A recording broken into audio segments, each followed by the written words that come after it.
عليهم غير المغضوب عليهم ولا الضالين. Baik, pertama-tamanya saya ucapkan selamat datang semuanya. Ke kita yang sebenarnya Imran sepatutnya disambut sebagai selamat datang. Sebab kita rasanya kita baru kali bertemu. Sebelum-sebelum ni boleh saya tahu kalau para peserta, rakan, sahabat-sahabat yang dirahmati Allah SWT, ini dah sesi yang keberapa ya untuk KTS? Boleh saya tahu? Mungkin ada yang pelik kot. Siapa ni? Tak pernah nampak pun. Ini pertemuan kita yang pertama lah. Kali pertama. Oh, ini yang kali pertama. Ini baru first time. Ya. Yeah. Oh, sebelum ni tak ada lagi lah. Sebelum ni tak ada pertemuan lagi lah. Belum. Oh, belum lagi. Allah Allah. Barakallahu fikum. Oh, mereka batch baru. Okey, baru tahu. Baik. Saya ucapkan ahlan wa sahlan. Selamat datang semuanya. Semoga dalam keadaan sihat sejahtera. Allah Allah. Dapat lihat wajah-wajah kacak setiap orang. Mungkin kita boleh, sebelum kita lanjutkan sesi kita malam ni, bolehkah kalau kita mulakan dengan ta'aruf dulu? Kita mulakan dengan ta'aruf dulu. Sebab saya teringat satu ayat dalam suratul Hujurat. Yang mana sahabat-sahabat, adik-adik lah kot saya panggil adik-adik. Semua ni ada, semua umur berapa Ada ke umur 30 ke? Ada adik sebaya je. Sebaya je lah. Kita panggil sahabat-sahabat lah kot. Okey, sahabat-sahabat yang dirahmati Allah. Sebab saya teringat satu pesan dalam suratul Hujurat. Yang mana Allah Subhanahu Wa Taala menggariskan manusia ni hakikatnya dia ada kecenderungan untuk bersangka-sangka ataupun prasangka. Contoh macam first time jumpa, siapa dia ni? Nampak macam muda lagi dia. Macam tengok macam cacah bagus je kot. Jadi untuk kita mengelakkan prasangka sedemikian, Allah SWT telah menggariskan apa perkara yang perlu kita lakukan. Iaitulah kita mulakan dengan ta'aruf. Ya betul, first impression. Kita ni bila bagi first impression kadang-kadang ada cenderung untuk bagi impression yang buruk. So Allah SWT gariskan bagaimana untuk kita mengelakkan bagi impression yang tidak baik. Iaitulah kita melakukan ta'aruf. Jadi saya mulakan terlebih dahulu ya. Jadi nama diberi Muhammad Fakhrul Islam bin Muhammad Fauzi. Salah seorang daripada tenaga kerja lah di Tarabu Center. Yang mana insyaAllah saya dan juga Imran, saya masih lagi belajar tapi dah nak menyelesaikan pengajian di Universiti Malaya dalam bidang sejarah dan tamadun Islam. Saya dah tahun akhir akan menyelesaikan pengajian dan mungkin lepas ni ada hasil untuk sama master insyaAllah. Itu sedikit banyaklah berkenaan saya. Mungkin Imran, silakan Imran. Assalamualaikum warahmatullahi wabarakatuh. Saya Imran, Muhammad Zaki. Boleh panggil Imran je sebab nama sebiji je. Saya sekarang berada di Turki, pengajian dalam bidang Islamic Theology. Islamic Theology ni pengajian akidah dan juga memberikan fokus besar juga kepada bidang tafsir di Universiti Marmara Istanbul. So itu sebuah sedikit lah berkenaan dengan saya. Sebelum ni saya sebenarnya sekelas dengan Fakhrul di Darul Quran Jakim dalam bidang tahfiz dan juga syariah. Apa lagi yang penting? Itu je lah kot. Nanti borak-borak tu boleh lah kot. Tambah sikit. Terima kasih. Okey, itu ringkaslah daripada kami berdua. Mungkin siapa nak mulakan? Saya rasa tertarik lah untuk dengan ta'aruf daripada Imran. Ada Imran juga. Selain daripada Imran, Ali Imran. Silakan. Assalamualaikum warahmatullahi wabarakatuh. Assalamualaikum warahmatullahi wabarakatuh. So, saya nak tahu apa? Terpulang lah nak kenalkan apa. So, saya Ali Imran Ali. Kalau ikut sekarang saya berada di Kelantan. So, saya adalah pelajar tahun 3 Fakulti Undang-Undang di Universiti Islam Antarabangsa Gombak. Allah barakallahu fikum. Undang-undang sivil ataupun ambil double degree? Ambil dua-dua sekali. Syariah sekali. LLBS. Batch mana Ada yang batch yang sampai dekat yang datang Turki ada sekali tak? Batch datang Turki? Tak pasti tak. Tak pernah tak? Ingat saya balik pergi ke Turki. Tak cuba kita. Okay, silakan seterusnya. Idris ke? Assalamualaikum warahmatullahi wabarakatuh. Waalaikumsalam. Nama Idris bin Hud, pelajar tahun 1 Bioteknologi UIA Content. Sekarang menetap di Gombak, insyaAllah. Di Gombak. sebelum UIA kat mana? Idris ke asasi di UIA juga? Asasi pun di UAE juga. Alhamdulillah.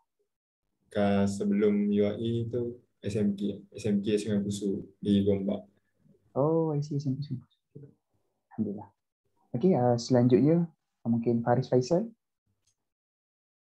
Assalamualaikum warahmatullahi wabarakatuh. Nama saya Muhammad Faris Faisal bin Ahmad Radi, boleh panggil Faris. Saya pelajar tahun 2, akan masuk tahun 3 sebab tengah cuti SEM. Software Engineering UTM Skudai. Engineering, okay, baik. Yeah. Lepas tu sekarang menetap di Tanah Merah, Kelantan. Tanah Merah, Kelantan. Ya. Barakallahu fiik. Ada 2 orang Kelantan.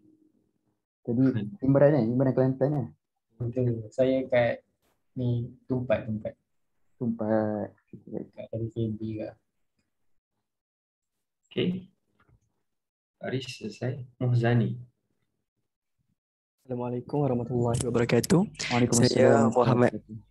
Saya Muhammad Muzani, pelajar tahun 2 Diploma Sains Komputer di UiTM. Sekarang menetap di Kedah, Gurun Kedah. Okay. Gurun baru-baru ni ada gurun kena ke banjir baru-baru ni? Yang tak kena. Kawasan sini alhamdulillah tak kena. Alhamdulillah. Baik. Izan? Boleh. Dengar? Clear. Nama Muhammad Izan bin Azman, pelajar UiTM Sungai Buloh, duduk kat Kedah. Pendang. Kedah dulu. Bidang apa Perubatan. Masya-Allah. Tahu apa dah? Tahun 2 je. Jalan aja begitu. Dekat mana tadi Izan? UiTM Sungai Buloh. UiTM Sungai Buloh. Cantik tu. UiTM Sungai Buloh. Okay, baik. Pernah sampai dah situ. Cantik memang. Sampai? Pernah sampai? Tak pernah sampai Imran. Selangor. Ya, betul. Haris. Silakan. Assalamualaikum. Dengar saya? Dengar alhamdulillah. Clear. Okey. Nama saya Muhammad Arif bin Zaini, boleh panggil saya Haris je. Saya asal daripada Melaka, menetap di Melaka lah. Sekarang belajar di Fakulti Undang-Undang Universiti Kebangsaan Malaysia. Itu je lah kot. Tahun berapa dah? InsyaAllah bulan 10 ni masuk tahun 3. Alhamdulillah. Okay. So hari ni kita punya Nusrah seperti biasa, sebab korang kira orang yang batch pertama kan, maksudnya sebelum ni tak ada masuk Nusrah dengan Tadabbur Center dengan sesi mana-mana Ustaz ni, belum kan? Okay. So hari ni kita punya perbincangan sepatutnya kita akan bahas tentang pemuda Al-Kahfi, tapi saya punya pandangan berkenaan dengan kita punya sesi usrah ni, dia bukan sesi ceramah tau, dia bukan macam saya dan Fakrul je yang cakap sampai ke sudah tanpa henti, lalu bosan dan dilanda kemurungan. So saya tak nak so dia macam bila kita bercakap, let's say nak tanya ataupun nak bagi pendapat, okey je. Mungkin kita orang just sebagai orang yang membantu, tetapi kita sama-sama boleh bagi pendapat, bagi ruang untuk bercakap, sebab tu dia punya circle kecil. Kalau bila contohnya kalau kita orang 2 orang je cakap, dia macam itu macam kelas tu, macam ramai betul. Pendengar kan. Okey, so hari ini memandangkan kita sesi yang pertama, saya rasa mungkin kita akan mulakan dulu perbincangan kita hari ini mungkin more kepada cara kita mengenal hak-hak dalam Al-Quran, benda-benda utama yang penting untuk kita baca, mungkin mengenali juga apa beza tafsir dan juga tadabbur. Bolehkah kita melakukan tadabbur sendiri ke apa, kemudian bagaimana sepatutnya cara kita berinteraksi dengan Al-Quran. Beberapa benda utama, kemudian kita akan masuk sikit kepada topik perbincangan kita hari ini, iaitu berkenaan dengan pemuda Al-Kahfi. Saya serahkan dulu pada Fakrul untuk mulakan. Tapi macam biasa, Fakrul tengah cakap ke ataupun saya tengah cakap ke, memang kita enjoy je, korang boleh je nak celah boleh nak celah, tak ada masalah. Nak tanya terus ke tak ada masalah. So kita tak payah tunggu kita habis cakap pun tak apa. Buat macam sembang je, sembang kita lah, macam good circle kecil. Baik, terima kasih Imran untuk starting tadi. Baik, sebelum kita teruskan lebih lanjut, lanjutan yang kita akan pergi lebih jauh. Adakah rakan-rakan semua, sahabat-sahabat semua tahu topik yang kita akan go through malam ni? Dah dapat idea dah, dah tahu dah apa topik yang kita akan go through malam ni? Pemuda Kafi. Ya betul, topik kita malam ni adalah pemuda Al-Kahfi. Dan antara perkara yang menarik adalah bila kita go through topik ni, iaitulah kita sedang berinteraksi dengan apa yang disebut sebagai kisah.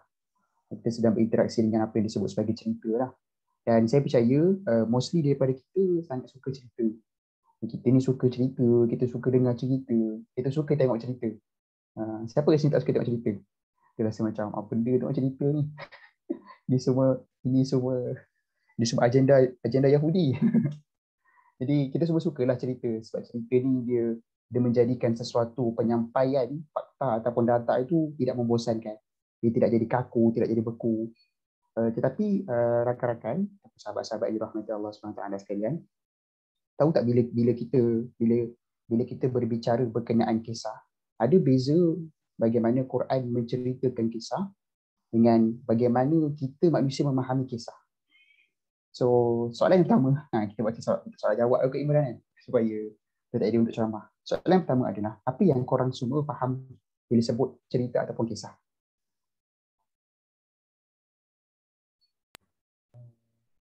Sila, siapa nak mula? Siapa nak cuba? Cuba je, tak apa, tak ada Bila gambar ada salah. kisah, Sorry? bila ada kisah, bila wujudnya satu kisah ni akan ada pengajaran daripada kisah. Ada pengajaran daripada kisah. Menarik. Terima kasih, Imran. Lagi? Yang lain? Kalau ada kisah, biasanya akan ada watak-watak lah dalam. Ya, betul. Itu penting. Watak kena ada lah. Macam lagi yang lain? Siapa lagi? Bila ada kisah, ada kronologi. Ada kronologi. Baik, menarik. Masya Allah. Ini yang kita nak dengar. Lagi? Apa lagi? Kalau kita sebut babak-babak lah kot. Babak-babak kehidupan. Babak-babak perjalanan. Lagi yang lain? Dia ada berkaitan dengan perasaan yang mendengar, yang membaca lah. Oh, menarik. Ini satu perspektif yang berbeza. Dia bermain dengan emosi. Oh, kisah bermain dengan emosi, betul. Lagi siapa lagi nak cuba? Mungkin Izan. Saya percayalah setiap daripada kita ada cara pandang yang berbeza bila sebut pasal cerita ni. Dah disebut semua. Dah sebut semua dah. Mungkin ada part-part lain ke? Ada lagi tu tak sebut tu. Yeah. Benda paling penting sekali tu. Tujuan penyampai tu nak sampaikan kepada pendengar. Betul, matlamat cerita lah. Matlamat cerita, betul. Ada satu lagi tertinggal, mungkin Haris lah. Mungkin Haris dia dapat tangkap apa yang saya nak deliver. Imran, mungkin ada ke Imran? Tadi dah buka. Clue dia penyampai, betul. Dia berkait dengan macam mana kita yang cakap, sesuatu yang menggambarkan identiti. Contoh macam kalau kita baca buku, kita macam baca buku kan. So depannya kita panggil apa? Tajuk. Ya, Boleh lah betul. tajuk. Cerita kena ada tajuk. Cuba bayangkan cerita tak ada tajuk. Kita pun pasal apa pula ni? Kita pun ni cerita apa ni kan? So antara perkara yang penting lah, antara kita sebut sebagai elemen yang paling penting, yang sangat penting lah dalam suatu cerita adalah tajuk. Contoh macam kita hari ni tak nak bincang pasal apa? Kita nak bincang topik tajuk kita adalah Pemuda Al-Kahfi. Cuba bayangkan hari ni kita masuk dalam perbincangan kita hari ni tak ada topik. Kita bincang benda yang random. So benda tu boleh jadi perbincangan tetapi dia tidak ada hala tuju. So kita perlukan topik supaya kita dapat sampai ke hala tuju kita. Dan bila bicara tentang kisah ataupun cerita kan Imran kan? Imran 1, Imran 2. Ada Imran Zaki, ada Ali Imran. Bila bicara tentang cerita ni, menariknya cara kita pandang cerita dengan cara Allah SWT menceritakan kisah berbeza. Tadi siapa tadi? Imran ada sebut, Ali Imran ada sebut tentang cerita ni bisa ada pengajaran. Tapi tahukah rakan-rakan semua, ada cerita tak ada pengajaran? Ada cerita yang tak ada, bukan tak ada pengajaran, ada pengajaran. Dia tak ada apa yang kita sebut sebagai tauladan. Maksudnya adalah cerita tu ada pengajaran. Tapi disebabkan banyak asalnya elemen-elemen yang rosak, menyebabkan pengajaran tu terlalu sikit untuk kita ambil. So kita jadi being distract. Kita jadi terganggu dengan banyak sangat elemen-elemen yang rosak dengan sedikit sangat pengajaran. Tapi beza dengan Al-Quran. Al-Quran ketika mana Allah SWT menceritakan kisah, pastinya keseluruhannya adalah pengajaran dan teladan. Itu berbeza manusia bercerita dengan Allah SWT bercerita. Itu antara beberapa perkara lah, dan antara perkara yang penting bila kita berbicara tentang kisah ni, Allah SWT ada sebut dalam surah Al-Kahfi sendiri, dalam surah Al-Kahfi ayat ke-83. Ada masa tak masing-masing? Kalau ada masa, cuba buka masa masing-masing. Ayat 83 ni the starting, bukan 83 ke 85 Imran? Nak masuk cerita Zulkarnain ni? Rasa 83 dah. Kan, 83 dah rasanya. 83, betul 83? Kita masuk cerita Zulkarnain. Kan? Cerita Zulkarnain ni antara cerita yang best lah kot.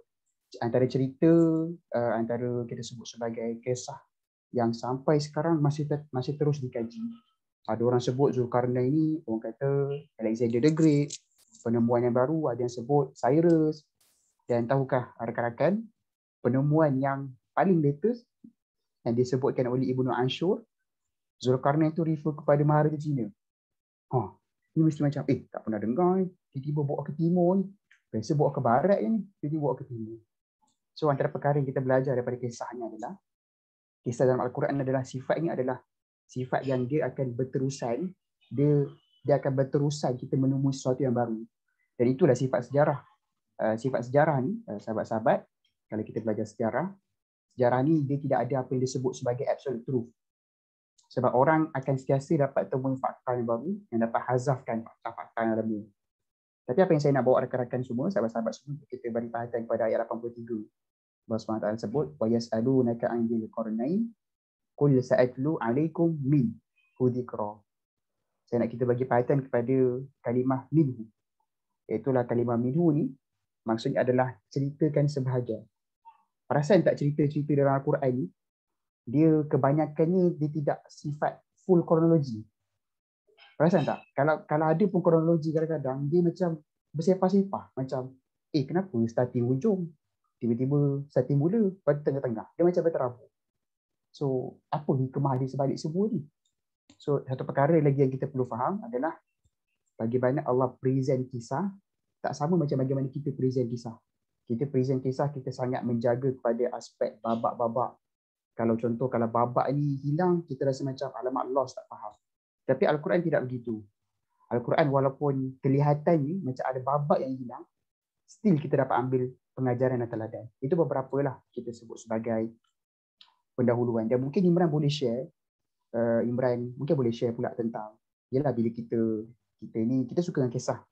Dan tadi macam kita dah bagi pendahuluan tadi tentang bagaimana gambaran-gambaran kisah dalam Al-Quran. So, dia ada cara-cara ni. Bagi setiap perkara tu dah ada cara interaksi. So, saya percaya kita semua perlu tahu bagaimana cara nak berinteraksi dengan kisah-kisah dalam Al-Quran. Kita semua perlu tahu sebagaimana kita nak berinteraksi dengan Al-Quran. Bila kita nak berinteraksi dengan Al-Quran, kita tidak dapat tidak untuk berinteraksi dengan cerita ataupun kisah-kisah dalam Al-Quran. Mungkin Imran boleh share lah sikit-sikit. Kalau sahabat-sahabat semua ada soalan, macam tak clear lah, tak faham apa benda ni, terus je mencelah, tak ada masalah. Gitu. Okey, terima kasih Dr. Sekejap. Ada orang terkeluar, dia tak kena admit. Haris saya jadi. Dia terkeluar ke? Dia Atau terkeluar, dia masuk tu? dia minta. Oh, dia minta? Dia minta tu suruh admit. Oh, dia minta masuk. Oh, mungkin internet lah kot. Tak, dia minta admit. Itu nanti tak ada bosan tak ke admit. Okey, betul-betul. Kita ada bersama dengan admin. Nanti admin dekat admin. Oh, okay. Alhamdulillah. Dah masuk. Baik.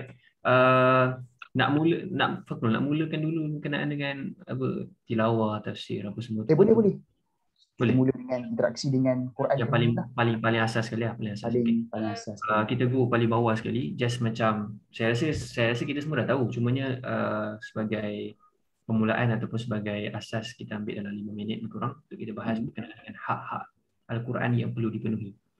So setiap sesuatu yang ada dalam setiap apa-apa sahaja dia ada hak-hak yang perlu kita penuhi. Maka Al-Quran ada hak yang tersendiri untuk kita penuhi. So saya ringkaskan perbincangan supaya kita ada ruang yang panjang untuk kita bincang berkenaan dengan kisah-kisah sebentar lagi. Jadi dekat ruang awal ni kita bahas sedikit saja, iaitu antara hak-hak yang perlu kita penuhi. Yang pertama ialah tilawah, membaca Al-Quran itu sendiri. So ini ialah hak yang utama sekali untuk kita dapat. Tapi bukanlah bermaksud seseorang tidak boleh membaca maksud tanpa, maksudnya dia lompat dekat maksud, lepas tu baru dia masuk tilawah. Itu tak masalah, sebab setiap orang dia proses je. Ada orang yang kadang-kadang dia tak tahu Quran ni apa, kemudian dia masuk proses tafsir dulu. Dia pergi tafsir dulu, dia baca, lepas tu dia baru macam tertarik, kemudian dia baru nak baca tilawah. Tak ada masalah. Setiap orang ada proses kehidupan dia sendiri. So yang pertama sekali yang kita boleh letak ialah tilawah. Itu ialah proses yang pertama, maka itu ialah hak yang utama sekali yang bila kita baca Quran. So antara hak-hak yang perlu kita penuhi ialah kita belajar tajwid, kita belajar makhraj huruf, kita belajar berkenaan dengan sesimpel-simpel benda selama ni kita baca Al-Fatihah, adakah bacaan kita betul ataupun tidak betul. Itu ialah benda yang utama sekali untuk kita ketika mana kita baca Quran. Iaitu yang pertama sekali tilawah. Yang kedua, proses tilawah ialah yang kedua, kita boleh katakan proses tafsir. Proses tafsir iaitu satu proses kita memahami ayat Quran. So tafsir ini dimulakan dengan proses yang pertama, iaitu terjemahan. Terjemahan ni satu alihan bahasa. Sebagai contoh, kalau kita kata Alhamdulillah. So apakah peralihan bahasa ni? Segala puji bagi Allah. Tapi tafsirannya apa? So tafsirannya pula kita bahas. Itu contohnya Imam Ar-Razi mengatakan, Imam Ar-Razi ni satu mufassir. Itu dia mengatakan Alhamdulillah itu terkandung dua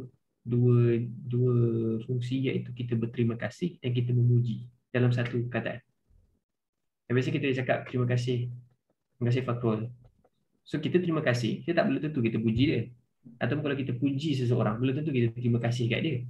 Tapi bila kita sebut Alhamdulillah, kita memuji, dalam masa yang sama kita berterima kasih. So waktu kita sebut Alhamdulillah, kita katakan segala pujian dan terima kasih hanya pada Allah Subhanahu Wa Taala.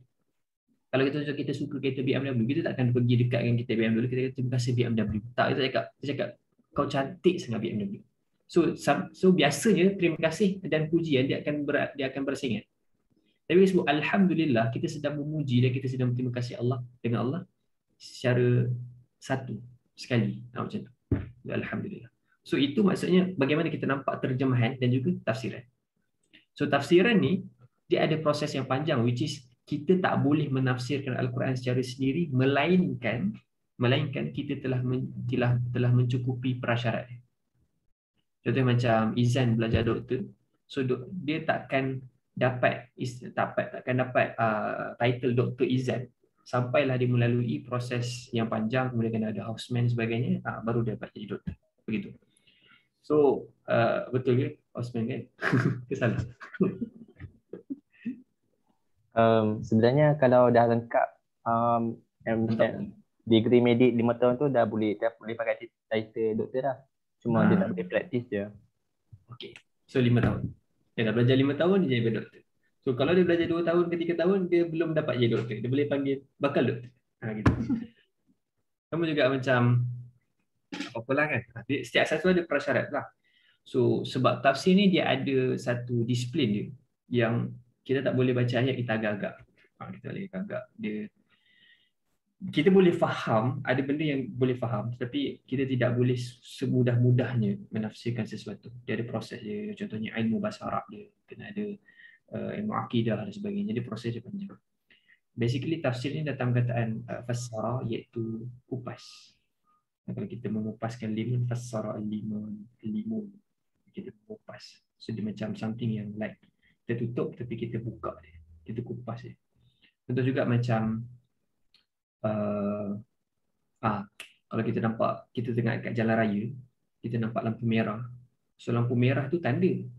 Dia tak tulis kat situ pun berhenti. Kemudian lampu hijau, dia tak tulis pun berjalan. Tapi kita semua tahu kalau berhenti, kalau merah maksudnya apa? Berhenti. Kalau hijau maksudnya berjalan. Itu maksud penafsiran. Penafsiran di sebalik merah ialah berhenti, penafsiran di sebalik hijau ialah berjalan. Sama juga bila kita baca Quran, begitu maksudnya. Ada benda-benda, ada tanda-tanda ataupun ada keyword yang benda tu perlu belajar, baru kita boleh faham apakah essence, apakah isi dia. Gitu. Itu benda yang kedua. Benda yang ketiga ialah tadabbur. Tadabbur ni secara mudah ialah proses refleksi ataupun merenung. Boleh jadi seseorang itu memahami apa yang Quran kata, dia faham apa yang Quran kata, tapi dia tidak merenung, jadi dia tak sampai dalam hati. Kadang-kadang ada orang dia boleh bahas berkenaan dengan contohnya sampai surah Al-Masad sebagai contoh. Tabat ya adalah Abi Lahab wa Tab. Binasalah kedua-dua tangan Abu Lahab. Kemudian dibahas, apa maksud binasa kedua-dua tangan? So dia kata, biasa orang Arab bila disebut binasa kedua tangan, maksudnya binasalah apa sahaja yang dia lakukan dalam hidup ni. Maksudnya tangan ni kan satu something like kalau peribahasa bahasa Melayu apa, tangan ringan. Ke ringan tangan? Dengan tangan ni kalau nak tolong. Dengan tangan. Apa? Upaya. So ringan tangan ni menunjukkan bahawa keupayaan dia ataupun dia suka, senang nak buat benda ataupun dia rajin, something like that. So tangan ni juga bawa satu simbolik, iaitu dengan tangan ni lah saya bina rumah ni. Padahal dia order ke kontraktor, dia bukan buat dengan tangan dia. Tapi nak kata dengan tangan ni maksudnya dengan usaha dia, gitu.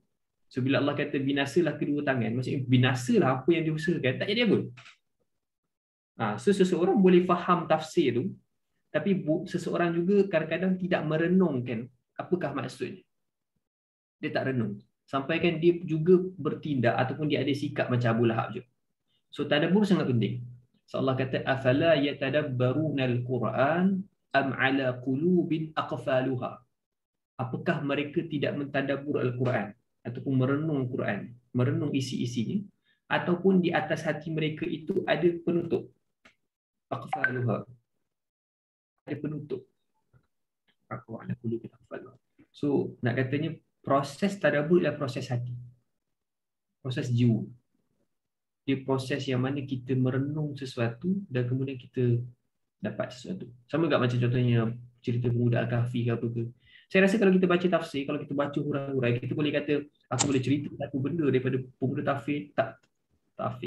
pemuda Al-Kahfi ni, daripada sumber, contohnya macam daripada sumber yang sahih, kemudian dia masuk pula sumber Israeliat, kemudian dia masuk pula sumber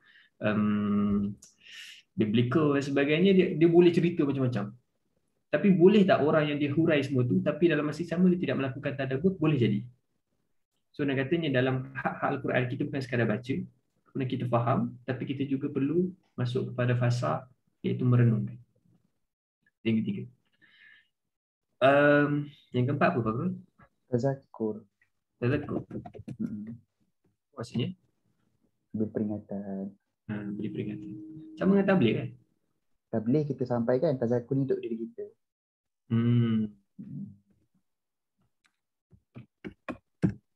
So ada 5 lah, saya tak limati. Berkenaan dengan hak Al-Quran. So yang keempat ialah tadakkur, kita beri peringatan. Kita boleh kata Al-Quran ni sebagai pemberi peringatan pada kita. Ada benda yang kadang-kadang kita dah tahu, tapi kita perlu diingatkan. Sebagai contoh, ada seorang yang dia melalui hari-hari yang berat. Sebelum tu, dia ada orang yang dia mampu untuk berikan nasihat. Dia berkata, okay, step by step. Contohnya macam, kamu nak move on, macam ni cara dia. A buat ni, B buat ni, C buat ni. Kamu menghadapi orang yang kamu susah nak hadapi, senang je. Kamu kena buat ni A, B, C. Tapi bila orang tu hadap, dia akan, aku nak buat apa Dia akan keluar.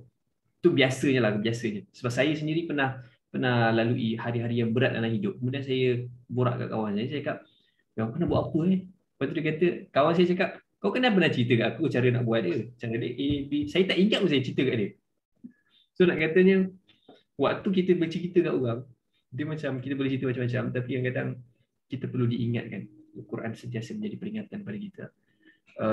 Sama juga waktu saya ada tulis buku. Tak siap lagi pun. Tengah proses lagi. So waktu saya dah tulis lebih kurang 2 bulan lepas. Saya tulis.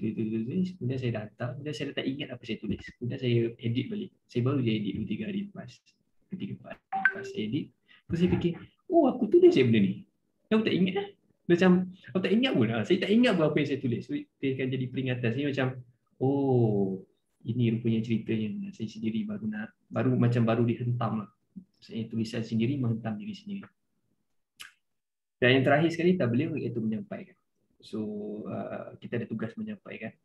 So cara untuk kita sampaikan tu kita tengok disiplin kita. Kalau let's say masing-masing dia ada cara dia untuk menyampaikan.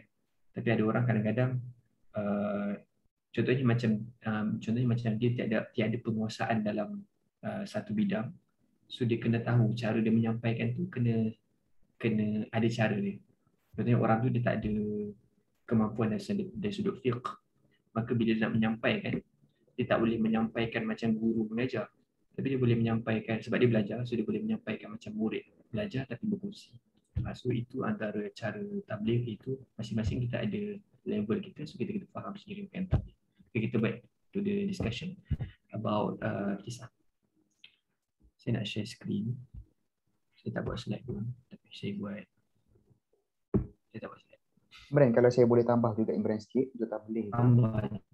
Tabligh ni satu side lain adalah dia bukan sekadar kita dapat pengetahuan daripada Al-Quran kita baru sampaikan, tetapi boleh juga jadi kita dapat kekuatan daripada Al-Quran, kita bagi inspirasi. Lepas tu dalam Al-Quran, dalam surah Duha sebut wa amma bi ni'mati rabbika fahaddith. Dalam Al-Quran ni banyak ayat inspirasi, banyak ayat memujuk, ayat-ayat yang memberikan kembali kekuatan. So bila kita temui kekuatan-kekuatan tersebut, kita jangan simpan untuk diri kita. Kita berikan pula inspirasi kepada orang lain supaya orang lain pun dapat kekuatan untuk bangkit. Itu beberapa perkara lah. Tabligh ni kadang-kadang orang sentiasa ingat macam alamak bila sampaikan ilmu semata-mata, tidak. Sampaikan motivasi pun dia termasuk dalam tabligh. Begitu. Sebab Al-Quran ni bukan sekadar ada hukum hakam, tapi Al-Quran juga ada cerita-cerita yang memberikan inspirasi dan kekuatan. Begitu. Okey, tafadhal ya Imran. Okey. So kita cerita pasal kisah. Ini antara benda yang menarik, iaitu bila kita cerita pasal kisah, sebagai orang kata, alah kisah apa? Dalam Quran ni kisah-kisah lama je. Tak ada apa pun. Benda biasa, benda lama. Apalah yang menunjukkan ataupun menunjukkan jalan kepada kita. So kadang-kadang ada orang dia macam, suara saya clear ke? Jelas, alhamdulillah. Cuma tak tahulah sahabat-sahabat lain dengar suara Imran clear je. Dengar clear. Dengar. Alhamdulillah. InsyaAllah. Alhamdulillah. Last. Setakat ni clear lah. Tadi Imran kongsi tentang 5T tadi. Clear. Sebentar tunggu Imran, kita recall kejap. Tadi yang pertama, pertama kita apa? Kita tilawah. Yang kedua, Tafsir. tafsir. Dan kita kalau sebelum tafsir tu kita terjemahan dululah. Kita faham dulu. Yang kemudian yang ketiga? Tadabbur. Yang keempat? Zakur. Dan yang terakhir? Tabligh. Alhamdulillah. Saya kira diorang dapat lah Imran. Okey, silakan Imran. So, kadang-kadang bila kita saya pakai earphone. Saya terganggu.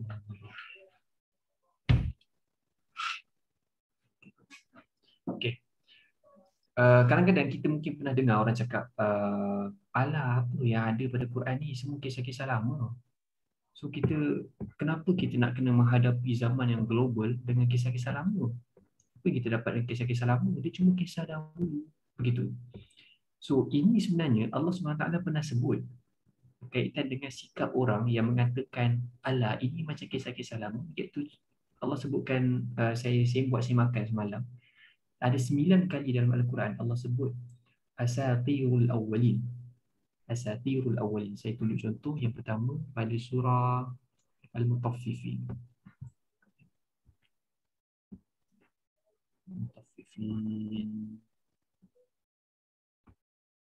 So dalam surah Al-Mutaffifin ayat yang 11, 12, 13. Okey, dapat. Semua nampak Ya. So Allah SWT sebut, a'udzubillahi minasyaitonirrajim, idza tutla alaihi ayatuna qala asatirul awwalin. Apabila dibacakan kepada mereka, apabila dibacakan kepadanya ayat-ayat kami, ia berkata, ini ialah dongeng orang-orang dahulu kali. So, asatir ialah jamak ataupun plural bagi kalimah usturah. So kalimah usturah ni dia macam mitologi ataupun mitos ataupun legenda ataupun kisah-kisah orang lama macam tu. So sometimes bila orang sebut macam alah kau ni baca Quran tak habis-habis cerita pasal kisah-kisah orang dulu. Dah lah tu macam aku dah tahu benda ni pada dulu lagi.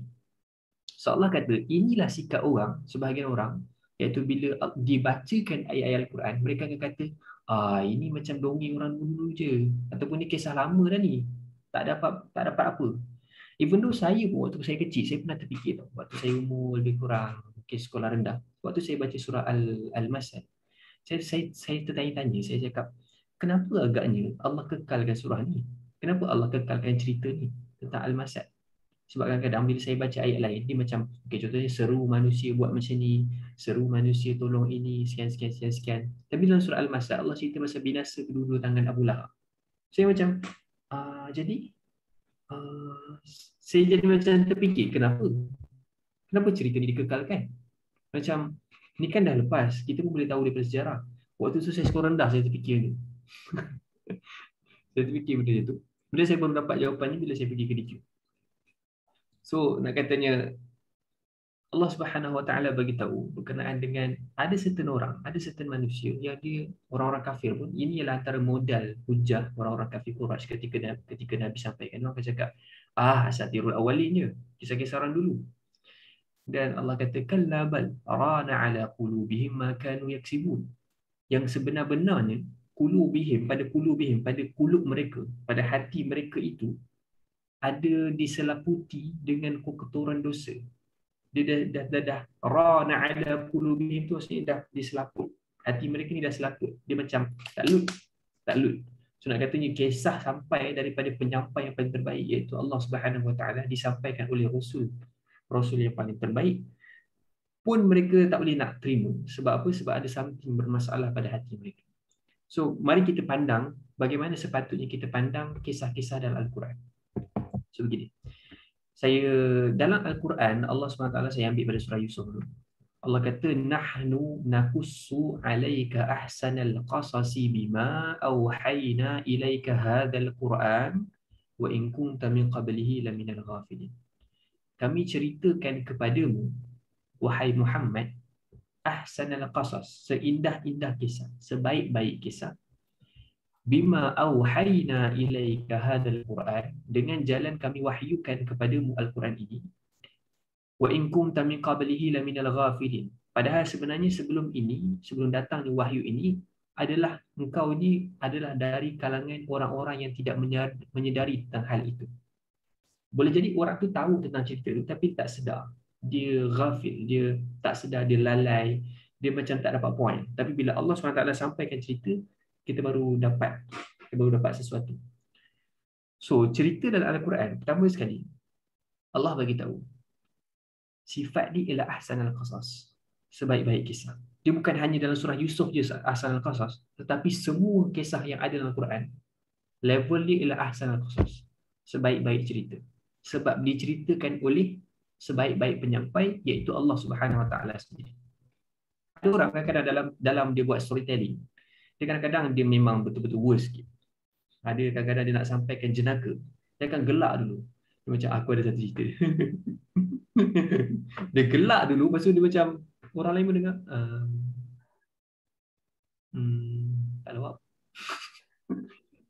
Dia lawaknya. So dia ada masalah trouble sikit. Dia macam dia worst sikit dalam menyampaikan cerita. Dia tak tahu mana nak start, dia tak tahu. Dia patutnya dia kena tahu macam mana nak letak punchline dia dan sebagainya. Tapi Allah Subhanahu Wa Taala yang menggerakkan emosi manusia, yang tahu macam mana emosi kita working, berfungsi dan sebagainya, dialah yang memberitahu cerita dan dia bagi tahu ini ialah ahsanul qasas, sebaik-baik cerita. So maksudnya cerita inilah apa-apa yang kita ada cerita dalam mana-mana dekat dunia ni, sebaik cerita apa-apa, Allah bagi tahu dalam Quran ni yang paling sebaik-baik. Yang pertama sebab apa? Yang pertama sebaik-baik ialah sebab sebaik-baik penyampai. Allah yang menyampaikan. So Allah tahu, dia macam, contoh macam saya bukan sebaik-baik penyampai. Boleh jadi saya tak tahu apa yang Idris lalui dalam hidup. Saya tak tahu apa yang Ali Imran lalui dalam hidup. So apa yang saya sampaikan mungkin tak kena ke hati. Saya tak tahu. Tapi Allah SWT tahu macam mana hati kita berfungsi. Dia tahu apa yang kita rasai, dia tahu apa yang kita sakiti, dia tahu apa yang kita gembirakan, dia tahu apa yang kita excited. Dia tahu semua. So Allah bagi tahu cerita ini dan Allah bagi tahu ini sebaik-baik kisah. Sebab Allah sebaik-baik penyampai. Itu yang pertama. Yang kedua, dia sebaik-baik kisah ialah kerana dia dipilih, cerita yang dipilih, keterangan yang dipilih detail-detail yang dipilih ialah detail-detail yang paling terbaik. Kalau kita buka kisah-kisah sejarah, mungkin Fakrul lebih alim dalam bidang ni sebab dia memang bidang sejarah. Kalau kita buka berkenaan dengan sejarah Osmaniyah, sejarah apa-apalah, Osmaniyah ke, saya duduk kat sini saya ingat Osmaniyah je lah, Umayyah ke apa-apa kan.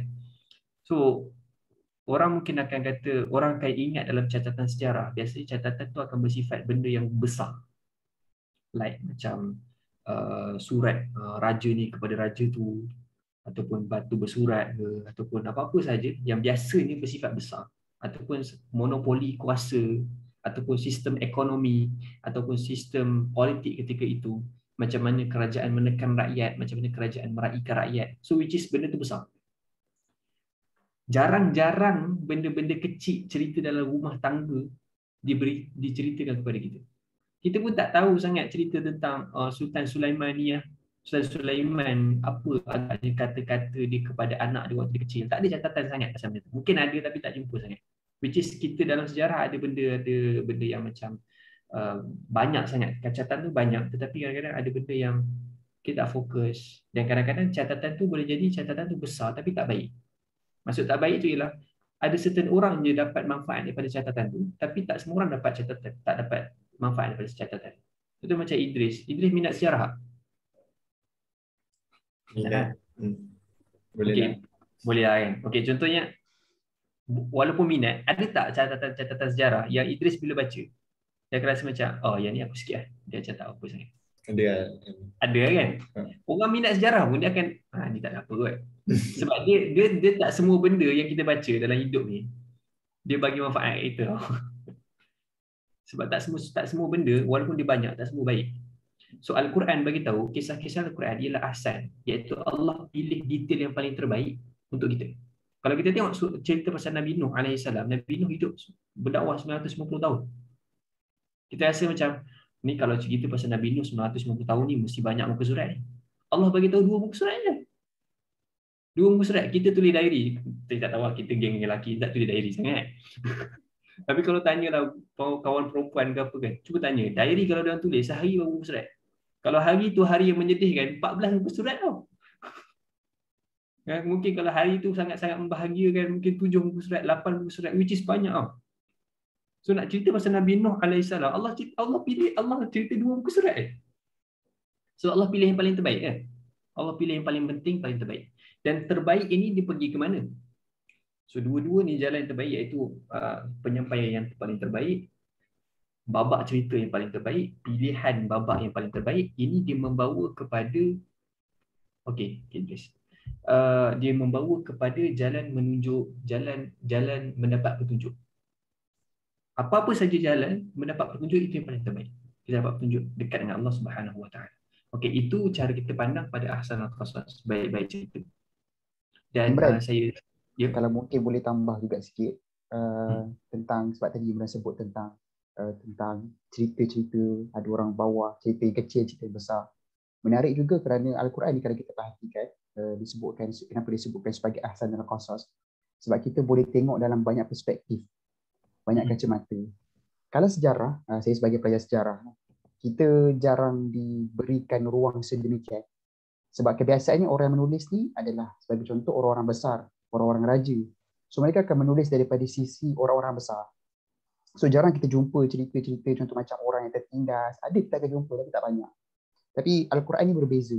Al-Quran ni kita walaupun ayat tu satu ayat, tapi kita boleh lihat dengan banyak kacamata, perspektif yang berbeza-beza. Itu juga disebut sebagai ahsanul qasas. Baik. Itu macam konflik keluarga kan. Konflik keluarga antara dalam keluarga Nabi Yaqub AS. Which is ada orang kata, contoh dalam keluarga kita, dalam family ataupun dalam kehidupan kita, kadang-kadang kita kata, anak imam takkanlah anak buat macam ni. Takkan anak imam buat macam ni. Tapi kalau kita tengok dalam Quran, anak Nabi Yaqub buat satu konspirasi untuk buang anak dia yang lain, iaitu Nabi Yusuf AS. Kita tengok pembunuhan kali pertama oleh siapa? Anak Nabi Adam.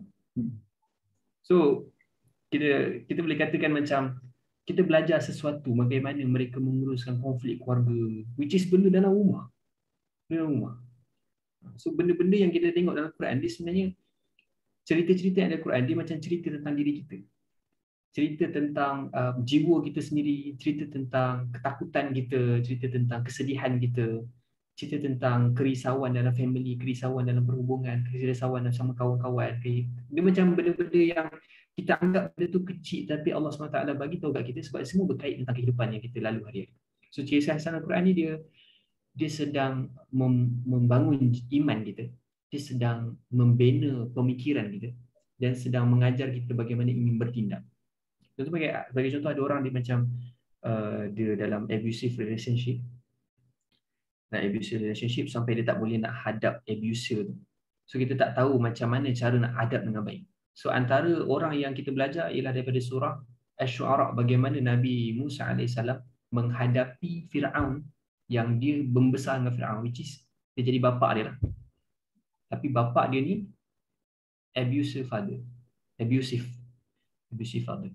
So kita boleh belajar macam mana cara nak berhadapan dengan orang macam ni. So kita tengok macam mana ketenangan yang dia ada, macam mana dia fight. Dia perlukan masa tetapi macam mana cara dia fight dan sebagainya. Which is sangat best kalau kita dapat tengok satu persatu. Saya just nak urai sikit kemudian Fakrul mungkin boleh masuk ke Al-Kahfi terus. Berkenaan istilah Al-Qasas. Kan Allah kata, kan kita tengok dalam surah Al-Kahfi tadi. Ni surah Yusuf. Dalam surah Al-Kahfi pun ada, nahnu naqussu 'alaika naba'ahum bil haqq. Kami ceritakan kepadamu wahai Muhammad perihal mereka yang benar dengan benar. Innahum fityatun amanu bi rabbihim wa zidnahum huda. Sesungguhnya mereka itu adalah orang-orang muda yang beriman dengan Tuhan mereka dan kami tambahi mereka dengan hidayah petunjuk. Ini nanti Fakrul akan cerita berkenaan dengan pemuda Al-Kahfi, tapi saya nak habiskan berkenaan dengan qasas ni. Kita tengok sikit dari sudut bahasa. Qasas ni dia daripada kata akar qassa. So ahli bahasa seperti Ibn Faris ataupun Ar-Raghib Al-Asfahani. Ar-Raghib Al-Asfahani dia tulis Al-Mufradat fi Gharib. Al-Mufradat fi Gharib Al-Quran. Fi Al-Fazil Quran. Tak. Nama kitab dia dia Al-Fazil Quran tu nama lain bagi kitab dia. Ada dua kitab kan? Dia tulis satu kitab. Dia jejak. Tengok dah. Sekejap Nama kitabnya Al-Mufradat fi Gharib Al-Quran. So dalam Al-Mufradat fi Gharib Al-Quran, buku yang ditulis oleh Ar-Raghib Al-Asfahani, dikumpulkan beberapa istilah-istilah kata-kata, perkataan-perkataan yang menarik dalam Quran. Dia ditulis dalam satu kitab. Dia mendefinisikan qassa ni ialah maksud dia mengikuti step by step. Ikut step by step. Which is kita pun rasa macam apa maksud? Kalau kita terjemahkan sebagai kisah. Tapi apa maksud ikut step by step? Mari kita tengok daripada surah Al-Qasas. Ayat 11. Waqalat a'udzubillahi minasyaitonir rajim waqalat li ukhtihi qussi. Ini cerita waktu Nabi Musa AS kena letak dekat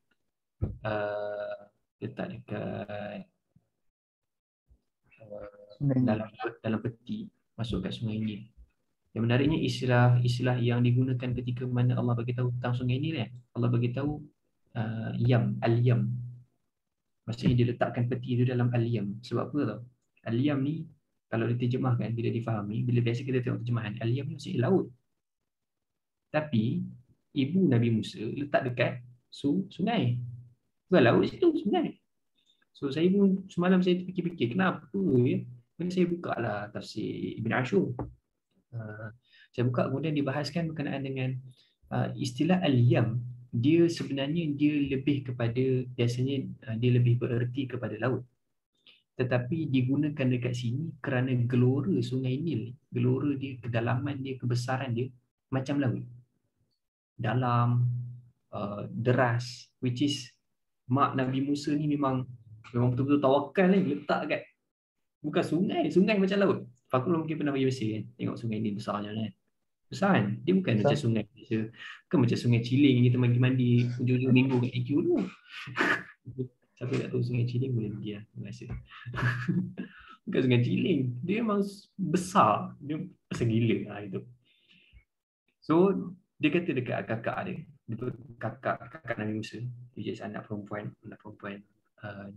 ibu ni lah. Dia kata waqala li ukhtihi qussi. Dia kata qussi.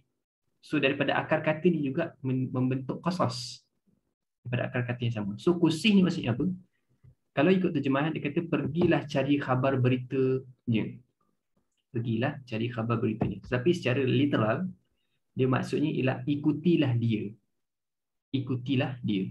So apa kaitan maksud qussi ataupun qassa yang membawa maksud ikut step by step dengan qasas iaitu kisah.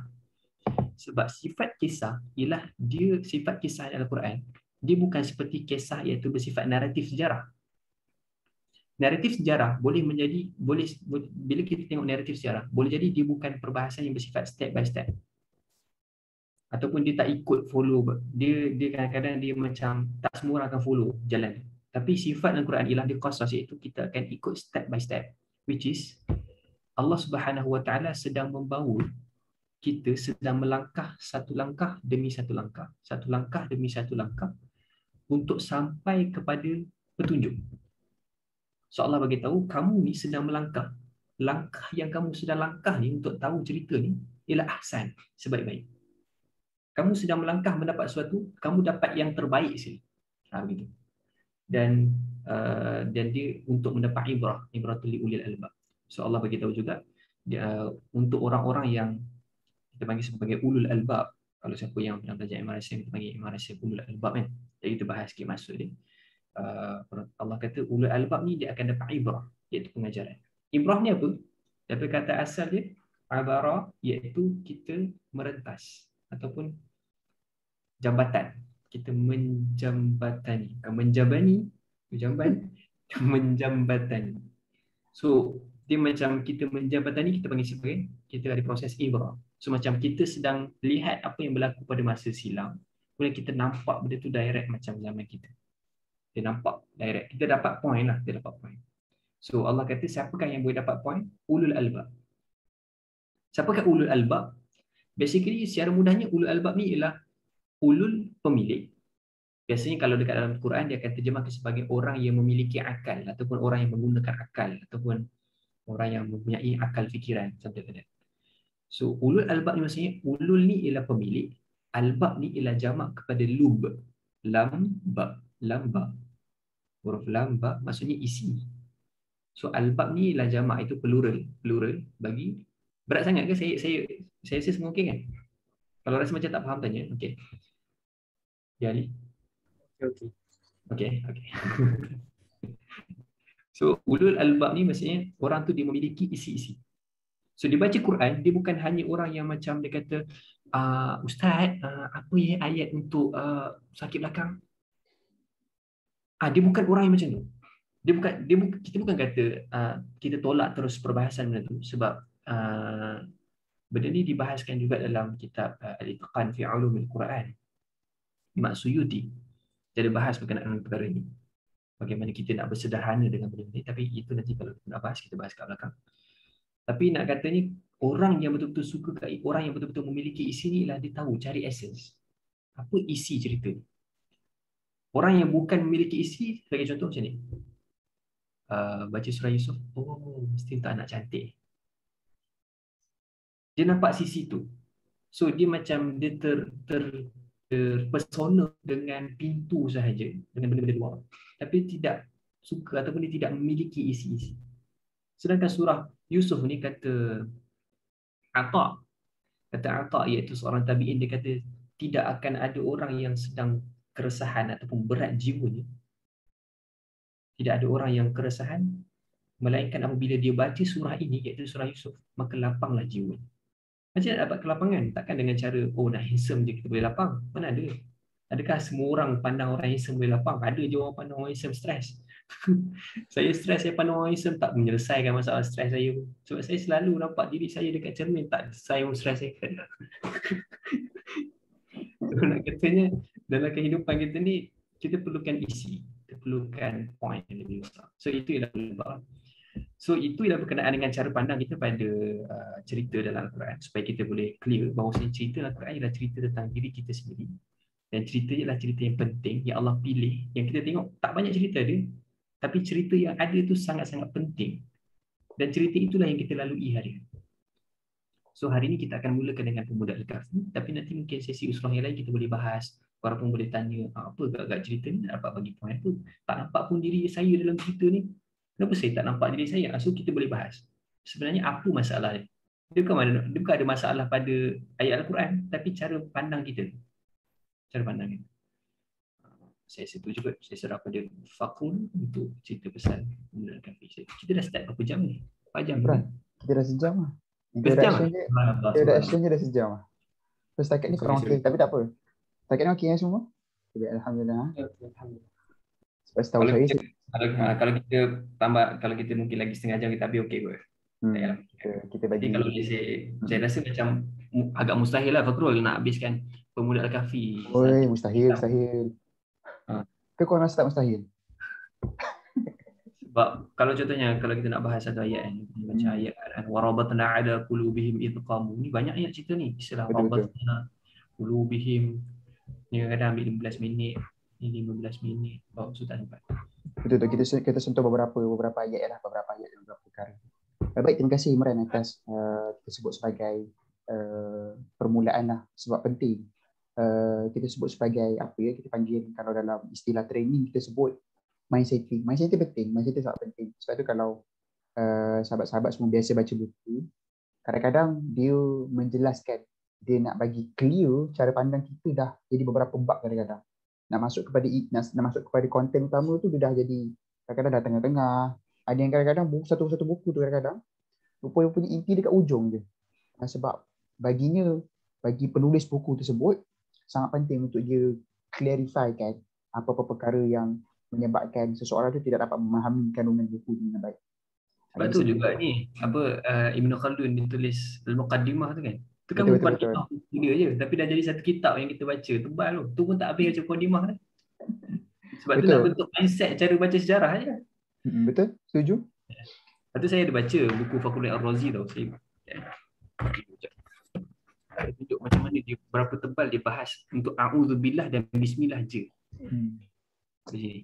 Allah. Dari sini sampai sini. Ni. Dua ayat. Subhanallah.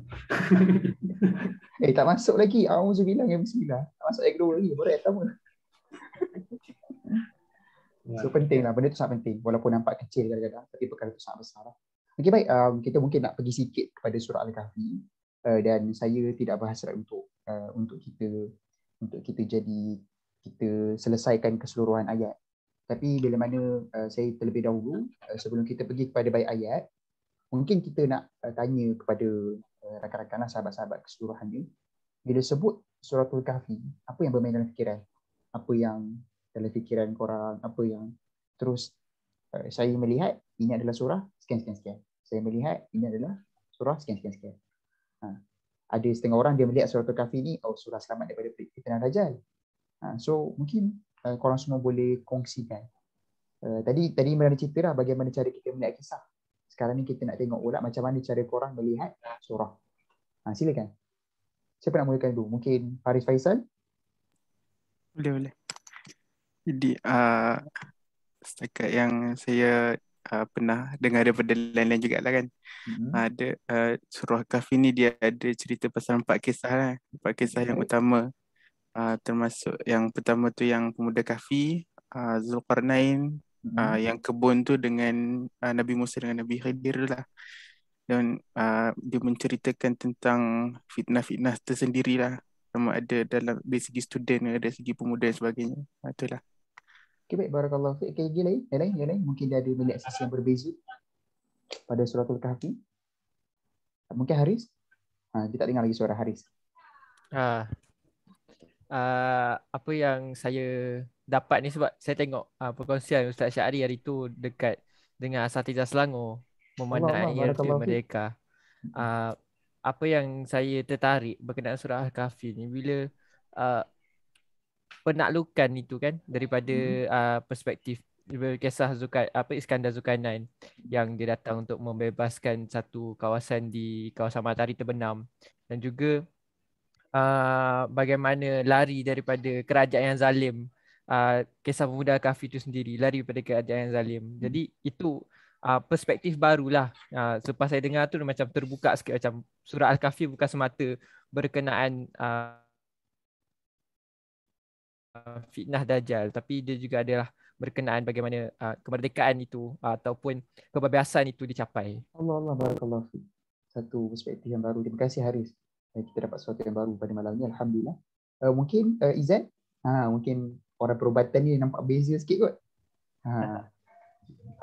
Saya nampak bahagian kuasa Allah dalam menghidupkan dan mematikan. Lepas tu kita tengok kan pemuda aplikasi dia tidur selama lebih 300 tahun. Dan macam mana boleh Allah boleh pelihara badan mereka sihat supaya dia tak mati tu kan, sebab dia dalam badan gua. Tapi sekarang kan anjing yang dalam tu dia mati. Dah siap melepuk dah. So macam kuasa Allah tu dia selamatkan pemuda kafir tu khas untuk pemuda kafir dia. Dia tak masukkan, dia tak include anjing tu. So macam boleh selektif Allah nak buat yang mana satu. Ini memang betul-betul sisi pandang perubatan ni, Imran. Dia lihat begitu. Okey, mungkin Mauzani mungkin ada perspektif tersendiri. Dari teknologi ke komputer kan. Apa yang saya nampak tentang melindungi diri daripada macam daripada serangan. Menarik. Okey, baik. Terima kasih Mauzani. Saya kira saya dapat perkara yang baru juga daripada rakan-rakan tentang bagaimana cara pandang melihat Suratul Kahfi. Dan saya kira menarik sebenarnya bila kita melihat Suratul Kahfi, kerana surah ini dia menisbahkan kepada pemuda Al-Kahfi. Dan mungkin kita tanya-tanya kenapa tak dinisbahkan nama surah ni kepada Zulkarnain ke, kepada kebun ke, kepada kisah Nabi Musa dengan Khidir ke. Tapi kenapa dinisbahkan pada nama guru, dan kenapa tak dinisbah kepada pemuda? Kenapa tak dinisbah kepada pemuda? Sebab Zulkarnain pun diceritakan Zulkarnain ni pada ketika itu dia sedang mencapai era kita sebut sebagai klimaks kekuasaan. Maksudnya pada ketika itu dia berada di kitaran antara pemuda dengan dewasa. Sebab saya teringat bila sebut tentang pemuda ni, Soekarno dah sebut satu kata-kata. Soekarno sebut, berikan kepada aku 10 orang pemuda, aku akan gegarkan dunia. Cerita betapa powerfulnya pemuda ni, anak muda. Tapi satu perkara yang menarik adalah Allah SWT tidak menisbahkan surah ini dengan fityah, tapi Allah nisbahkan dengan nama gua. Dan gua itu sendiri dalam bahasa Arab dia ada beza. Menariknya bahasa Arab ni, sebab tu jugalah kenapa kisah-kisah dalam Al-Quran ini disebut sebagai ahsan al-qasas. Antara lainnya adalah kerana penggunaan bahasa Arab itu sendiri. Bahasa Arab ni satu kalimah tu dia boleh membawa kepada banyak sangat maksud. Dia sangat kaya. Kalau macam contoh kita Melayu kadang-kadang dia boleh jadi 2-3 maksud lah. Tetapi bergantung 2-3 maksud tu adalah antaranya bergantung kepada bagaimana cara kita bermain nada. Contoh macam kalau Ganu kan, Ganu kita sebut sebagai bodohmu ni. Dia boleh jadi sama ada memang betul-betul bodoh ataupun dia nak perli. So dia bergantung pada nada. Tapi berbeza bahasa Arab ni, satu perkataan tu dia membawa banyak maksud. Itu antara yang disebut sebagai kenapa Al-Quran disebut sebagai cerita-cerita dalam Al-Quran disebut sebagai ahsan al-qasas. Dan Al-Kahfi itu sendiri bawa maksud gua. Gua dalam bahasa Melayu. Tapi gua dalam bahasa Arab dia ada banyak maksud. Dia ada banyak perkataan-perkataannya, antaranya al-ghar. Satu kalau baca kitab sirah ada sebut tentang ketika mana Nabi SAW mendapat pertabalan wahyu yang pertama, berlaku di mana? Al-ghar. Kat gua mana tu? Cuba recall balik sirah. Kat gua mana? Gua Thur ke? Gua Hira. Gua Hira. Kan Gua Thur, Gua Hira. Dekat Al-Ghar, Hira. Bila hijrah tu baru Gua Thur. So, apa beza antara Ghar dengan Kahfi? Asas mudahnya adalah Ghar ni tujuannya adalah untuk beribadat. Ghar ni tujuannya adalah untuk beribadat, untuk bermunajat. Sebab tu Nabi sebelum ditabalkan menjadi Rasul, Nabi biasa kita sebut melakukan apa yang disebut sebagai beruzlah ataupun khalwah lah. Maksudnya Nabi memilih untuk bersendiri. Tapi kalau sesuatu yang disebut sebagai al-kafi, tujuannya bukan seperti mana tujuan al-ghar. Tujuan lain al-kafi adalah untuk mendapatkan perlindungan. Rakan-rakan perasan tak surah-surah dalam 4 fitnah yang disebutkan, semuanya tujuan kenapa kita baca al-kafi adalah untuk kita mendapatkan perlindungan daripada fitnah-fitnah tersebut. Kita nak dapatkan perlindungan daripada fitnah akidah seperti mana yang berlaku kepada pemuda kafi. Apa fitnah akidahnya adalah mereka dipaksa untuk menyembah selain daripada Allah. Kemudian fitnah harta, yang mana kita merasakan harta kita itu akan bersifat kekal selama-lamanya. Apakah fitnah ilmu? Kita merasakan kita mengetahui lebih daripada orang lain. Kita merasakan sepatutnya should be like this. Dan apakah pula fitnah kekuasaan? Di mana kita ada kekuasaan, kita melakukan sewenang-wenang. Itu beberapa fitnah. Dan itulah tujuan suratul kahfi. Yang mana kita baca suratul kahfi supaya kita ini mendapatkan perlindungan daripada fitnah-fitnah tersebut. Dan tujuan al-kahfi juga, al-kahfi yang kita boleh duduk ramai ni, nanti mungkin kalau kita ada kesempatan PKP dah habis ke apa, kita bolehlah kot cari al-kahfi, kita duduk, kita buat usrah ke apa kan. Tujuan al-kahfi juga selain daripada kita mendapatkan perlindungan, dia juga nak membina kekuatan. Itu tujuan al-kahfi. Sebab tu dalam ayat yang pertama, kalau kita perhatikan dalam ayat yang pertama, Allah SWT menyebut tentang diturunkan kepada hamba-hambanya al-kitab. Alhamdulillahilladzi anzala ala abdihi al-kitab. Yang mana dengan asbab kitab ini turun kepada mereka yang disebut sebagai hamba, menjadikan hamba-hamba ini bila turun kitab kepada mereka, mereka mampu melakukan apa yang disebut sebagai qayyiman. Tengok kalau kita perasan pada ayat pertama, dia ada saktah. Bila masuk saktah, kita tak boleh berhenti dan ambil nafas baru. Kita berhenti dan kita kena sambung dengan nafas yang sama. Maksudnya adalah menggambarkan dia adalah sesuatu yang walaupun nampak macam berhenti, tapi tidak terpisah. Maksudnya adalah bila mana Al-Quran ini, Al-Kitab ini sampai kepada hamba, dia akan menyebabkan hamba itu mampu melakukan qayyiman. Dan antara qayyiman yang kita lihat dalam suratul kahfi adalah berdirinya pemuda Al-Kahfi untuk menentang apa yang disebut sebagai kezaliman. Mereka berdiri untuk menentang apa yang disebut sebagai kerosakan. Jadi itulah kita sebut sebagai general knowledge berkenaan kenapa Allah SWT ini kemungkinan barangkali kenapa Allah SWT menamakan surah ini dengan nama suratul kahfi. Yang mana selepas ini bila kita baca suratul kahfi, perspektif kita adalah untuk satu, kita dapatkan perlindungan, yang perlindungan daripada perkara-perkara yang kita nampak, dan juga yang kedua adalah dengan surah ini kita nak membina kekuatan. Kita nak membina kekuatan dengan Al-Quran yang Allah SWT turun. Jadi itu beberapa perkara lah kita sebut sebagai general knowledge berkenaan suratul kahfi. Dan kita sekarang kita nak fokus kepada cerita pemuda Al-Kahfi. Kita nak cerita pada pemuda Al-Kahfi, dan yang mana kita akan dapati bahawa cerita pemuda Al-Kahfi ini bermula pada ayat ke-9. So kita kan biasa dengar orang kata kalau ada hadis menyebut tentang man hafiza 10 ayat, sesiapa yang menghafal 10 ayat daripada suratul kahfi, asima min fitnatid dajjal, dia akan terselamat daripada fitnah dajjal. Tapi kita lihat surah kahfi bermula ayat 9. Maksudnya dah nak habis dah kita baca. Kalau kita hafal tu dah nak habis dah. So apa signifikannya? Apa signifikannya? Kerana kebanyakan ulama, majoriti ulama menyebut 10 ayat pertama merumuskan 10 ayat pertama tujuannya merumuskan apa yang disebut sebagai keseluruhan surah. Kalau kita dapat faham 10 ayat pertama, kita sebenarnya sedang memahami keseluruhan surah. Dan sekarang saya nak kita beri perhatian kepada ayat yang ke-9, yang mana Allah SWT menyebut am hasibata anna ashabal kahfi warraqim kanu min ayatina ajaba. Itulah maksudnya, adakah kamu menyangka apa yang disebut sebagai pemilik gua dan ar-raqim. Ar-raqim ni batu bersurat lah. Nanti kita akan dapati bila kita explore go through suratul kahfi, kita akan dapati pada ayat yang ke-21, pada ayat 21 ada define apa itu ar-raqim. Ada define apa itu ar-raqim. Iaitulah binaan batu bersurat. Untuk bertujuan apa? Bertujuan untuk memperingati perjuangan pemuda Al-Kahfi. Jadi pada ayat ke-9, Allah SWT menyebut tentang adakah kamu menyangka cerita orang yang ditidurkan 300 tahun ni cerita orang yang dirakamkan batu bersurat mengenai perjuangan mereka sebagai ayat-ayat kami yang menakjubkan. Adakah kamu menyangka ini sahaja ayat-ayat kami menakjubkan? Dan saya suka untuk highlight apa yang disebut oleh Izan tadi. Izan ada sebut tentang bagaimana Allah Subhanahu Wa Taala mampu menghidupkan. Maksudnya Allah selektif. Maksudnya anjing tak dihidupkan. Anjing mati terus. Tapi pemuda Al-Kahfi Allah hidupkan. Jadi begitulah Allah SWT menyebut, kalaulah kamu rasa cerita pemuda Al-Kahfi yang menakjubkan, bagaimana pula cerita orang yang dah beratus ribu tahun mati, Allah mampu bangkitkan kembali. Tidakkah itu lebih menakjubkan daripada cerita pemuda Al-Kahfi?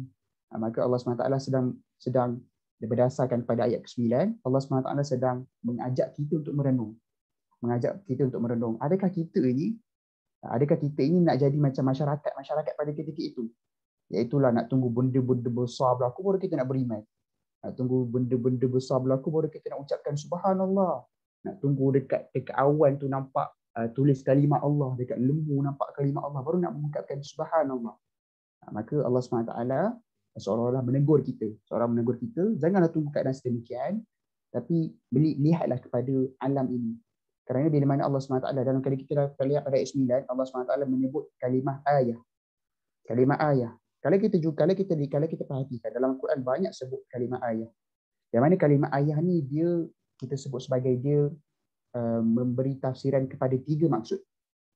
Iaitu yang pertama, ayah ini dia refer kepada alam. Alamat. Maksudnya ciptaan-ciptaan di sekeliling kita. Itu yang pertama. Kemudian yang kedua, ayat ini refer kepada apa? Ayat ini refer kepada mukjizat. Dan kemudian yang ketiga, ayat ini refer kepada apa? Ayat ini refer kepada Al-Quran itu sendiri. Yang mana apakah persamaan 3 perkara ini? Persamaannya adalah 3 perkara ini manusia tak boleh buat. 3 benda ni semua manusia tak boleh buat. Jadi seharusnya bila kita melihat 3 perkara ini, kita tak perlu nak tengok mukjizat. Kita cukuplah kita melihat Al-Quran, dan kalau kita sebut sebagai apa ya, kelemahan batas-batas untuk memahami Al-Quran, cukuplah kita melihat alam untuk menyebabkan kita menjadi semakin tunduk kepada Allah SWT. Jadi ini kita sebut sebagai teaser lah. Ayat ke-9 ni Allah mulakan dengan teaser. Dan menarik juga Allah SWT mulakan kalimah ashabal kahfi. Kenapa tak sebut fitiyah kahfi, pemuda kahfi? Allah SWT sebut sahabat kahfi, sahabat gua. Kenapa guna sahabat gua? Apa signifikan sahabat gua? Silakan. Ada yang mungkin nak cuba? Kita guna sahabat ni untuk gambarkan apa sebenarnya? Simbolik kepada apa? Akraban. Sorry? Akrab. Ya, betul. Sahabat ni dia menggambarkan kepada akrab. Ataupun maksud lainnya adalah dia saling bagi manfaat. Disebut sebagai sahabat bila mana yang A bagi manfaat kepada B, dalam masa yang sama A dapat manfaat daripada B. So begitulah Allah nak gambarkan betapa akrab antara pemuda dengan Al-Kahfi, yang mana masing-masing memainkan peranan mereka. Iaitulah disebabkan pemuda Al-Kahfi, disebabkan pemuda-pemuda tersebut, Al-Kahfi itu mendapat nama. Dan disebabkan gua tersebut, maka pemuda-pemuda tersebut mendapat perlindungan. Bukankah itu saling memberikan manfaat? Jadi ini antara perkara yang kita belajarlah daripada ayat ke-9 surah Al-Kahfi yang merupakan teaser. Dan menarik ini, Allah SWT mulakan cerita tentang Al-Kahfi. Allah tidak mulakan dengan cerita awal. Jadi macam kita bincang tadi awal kan, kalau cerita-cerita sejarah ni dia biasa mula kronologi lah. Maksudnya starting bagilah gambar dari dulu apa cerita dekat siapa ni. Tapi ni terus starting tengah-tengah. Dan kalau kita go through daripada satu ayat kepada satu ayat, kita akan dapati seolah-olah macam sekejap ke sini. Dia tidak mengikut peraturan manusia menceritakan kisah. Kerana apa? Kerana begitulah cara Allah memberikan petunjuk dan panduan kepada kita. Ada hikmah yang besar kenapa Allah mulakan dengan ayat 9, dan kemudian kenapa Allah sambung dengan cerita tentang doa pula selepas itu. Itulah apa doanya, Rabbana atina min ladunka rahmah wa hayyi' lana min amrina rasyada. Jadi itulah kita sebut sebagai teaser kepada kisah ini, teaser kepada cerita pemuda Al-Kahfi. Apa perkara yang kita belajar daripada cerita pemuda Al-Kahfi? Mungkin saya nak dengar sedikitlah tadabbur daripada rakan-rakan. Silakan. Siapa nak starting? Idris lah kot tadi. Kita baru nampak wajah Idris. Apa yang Idris dapat daripada ayat 9? perkara yang Idris belajar daripada ayat 9. Am hasibta anna ashabal kahfi war raqim kanu min ayatina ajaba.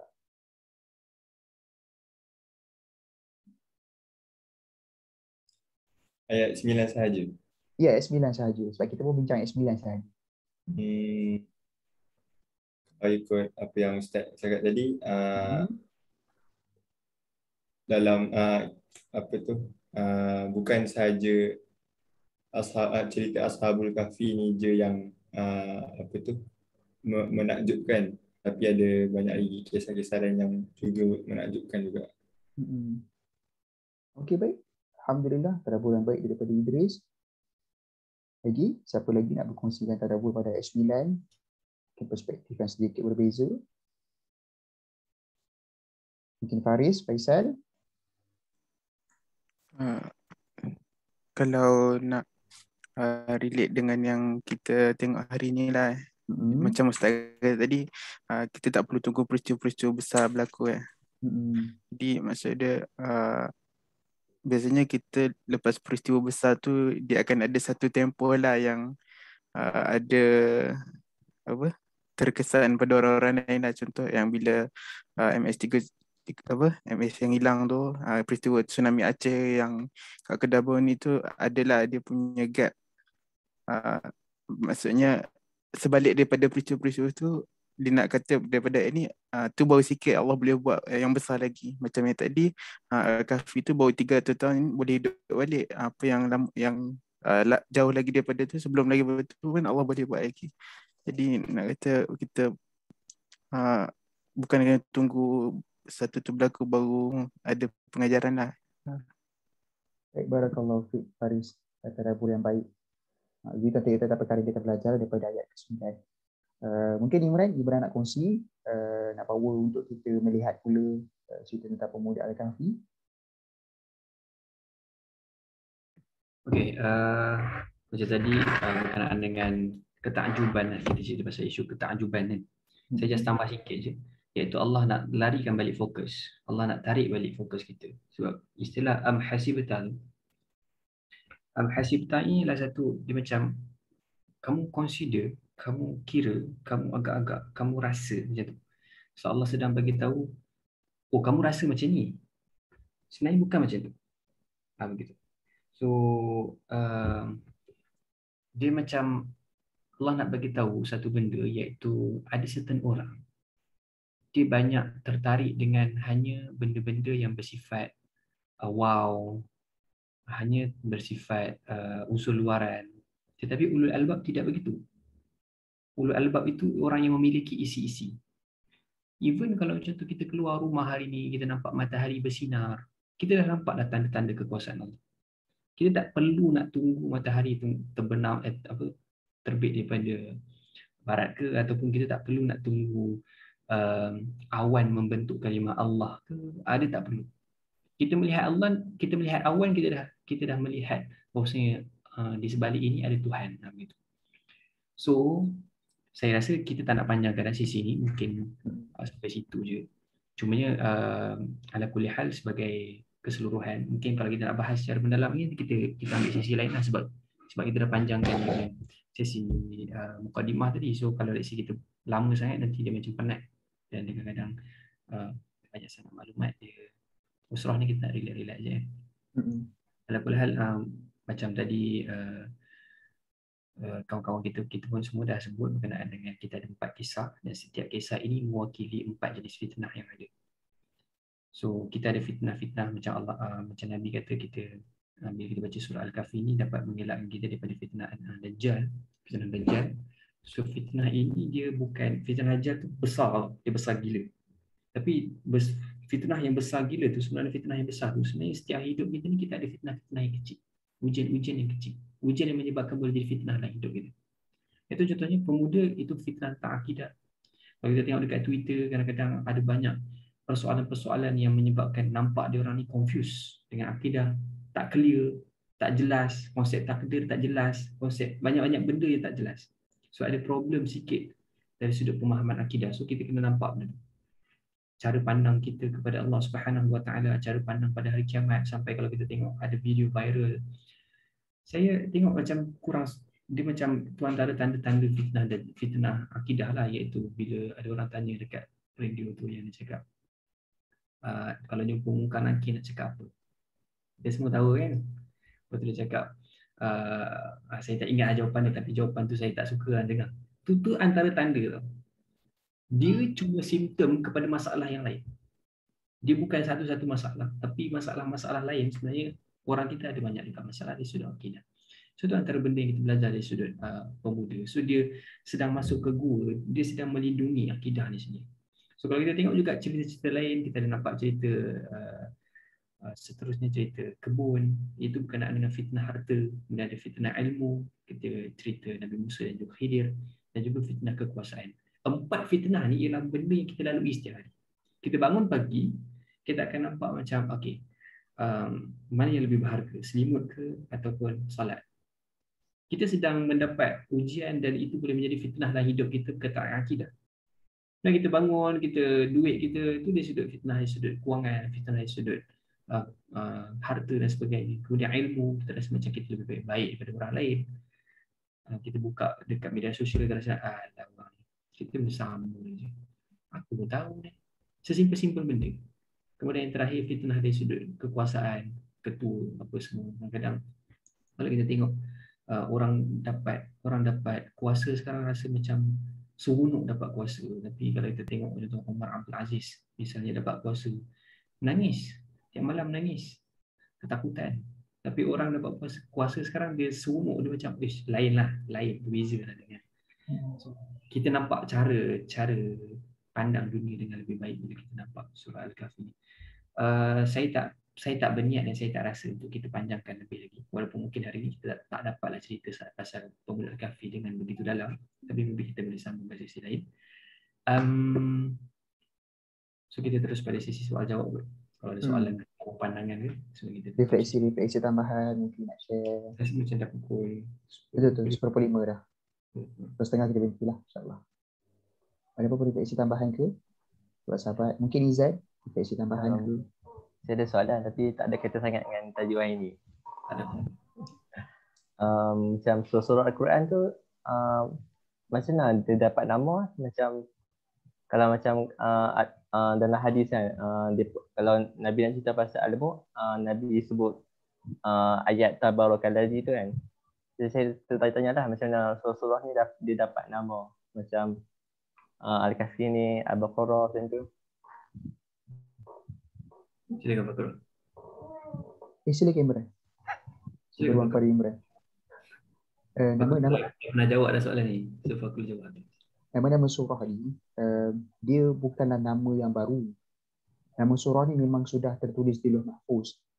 Cumanya para ulama mereka mencari apa hikmah di sebalik penamaan surah supaya kita dapat memahami. Dengan kita memahami nama surah, sebab kebiasaannya bagi setiap surah, nama-nama surah dia ada pada ayat tertentu, melainkan suratul Ikhlas. Kita cari dalam suratul Ikhlas, kita tak jumpa kalimah ikhlas. Tapi kita cari dah jumpa dalam suratul Kahfi, kita jumpa kat mana tempat suratul Kahfi. Kita cari dalam surah Al-Baqarah, kita jumpa kat mana kalimah Al-Baqarah. So nama Al-Baqarah sebagai contoh dan nama-nama surah lain adalah nama yang memang telah tertulis di Lauh Mahfuz.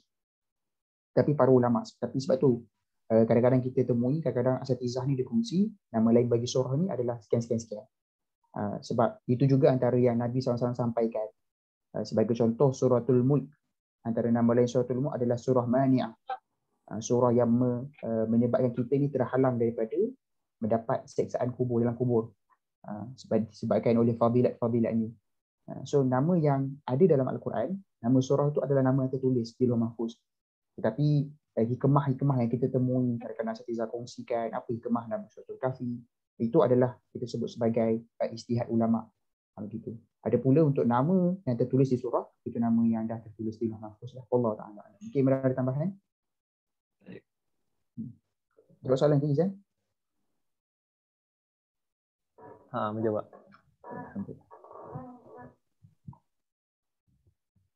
Tu lah, tengok Izan ni macam kita rasa macam kita tengah bersama dengan Izan dalam kelas. Tak tahu siapa guru kita, nampak kosong dia guru tu. Apalah agaknya guru kita. Okey, mungkin ada apa-apa COVID rakan-rakan. tak ada orang. Apa dia? Dengan COVID kelas tak ada orang. Itu juga kan. Tengah malam Izan masuk study kelas lebih. Duduk kat belakang belakang. Macam biasa kita buat dulu kecil-kecil. Ada break malam. Oh, break malam. Oh, teringat sama. Okey, mungkin ada refleksi tambahan daripada rakan-rakan. Refleksi tambahan ke apa soalan berbangkit ke? Silakan. Ada ke? Ya, Idris, silakan. Sebenarnya bukanlah soalan, cuma nak macam kan kita selalu baca surah Kahfi setiap Jumaat ataupun Khamis malam. Ada beberapa ayat lah yang bila saya baca tu saya macam nak tahu lagi penerangan dia lah. Muka surat 304 daripada start ayat 103.